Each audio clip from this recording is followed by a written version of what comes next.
The first person we want to talk about, Ken Wilson, Ken's Kutting. So this is an award, and you see folks who won this award in the past or been awarded this award. Custom logging is the category. Ken Wilson and his cousin Danny Wilson are involved in Ken's Kutting, and Ken Wilson has been at this for nearly a half a century. Ken began Ken's Kutting with his cousin 27 years ago. I like this quote from Ken. When people ask him, well, what is it you do? He says, I weed Mother Nature. Weeding Mother Nature is what he does. And you're going to see some really nice weeding work here. First of all, I got to give some credit because you're going to see some nice photographs, and those aren't mine. Andrea Watts, many of you know that name. She does a lot of writing and photography work for various small landowner organizations and timber companies and whatever. There's some photos here that she and her editor from Timber West magazine have allowed us to use these. So let's move on. So some of you have seen this picture before, and some of you have walked this parcel. So this is out on the Clove Tree Farm, which we gave an award to for this nice thinning work in 2017. And this is the work of Ken Wilson. So let's take a looky here. Here they are. So this is Ken, Danny, and our own Devin Powell with them there. And this is out on a Port Blakely job, and that's Ken's Scorpion King machine there in the background, his harvester.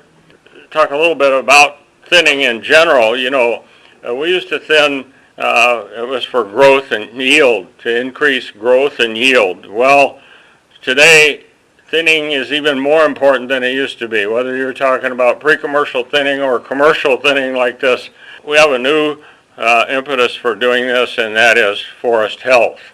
Trees that are adequately spaced apart grow vigorously and can resist a warming climate and fire, insect, disease, all of that kind of thing. So the work that Ken and folks like him do is even more important today than it was 20, 30 years ago.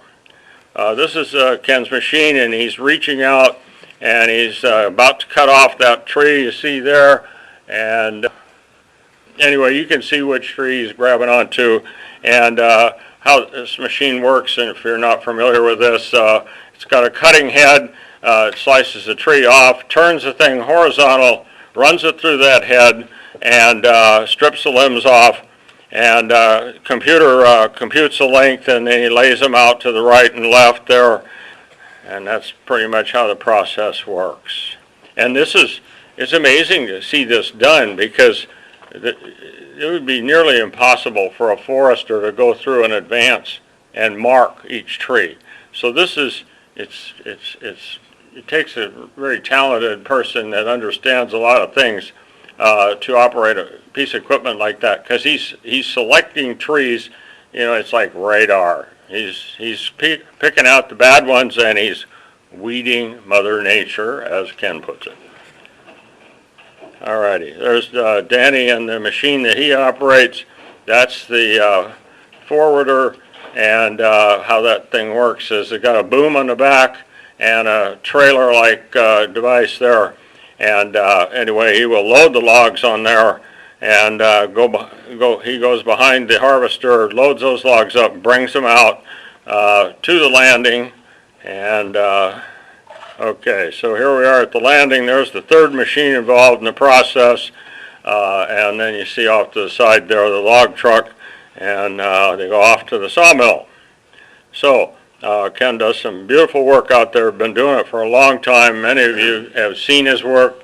I'm sure he's been on multiple properties, and we're going to see another one of his jobs here before the evening is over. And this one is a job that he just recently completed near Shelton. Nice example of his work there. So with that, I think Ken exemplifies our motto here. He is a steward of the land. So with that, Ken, would you come forward, please?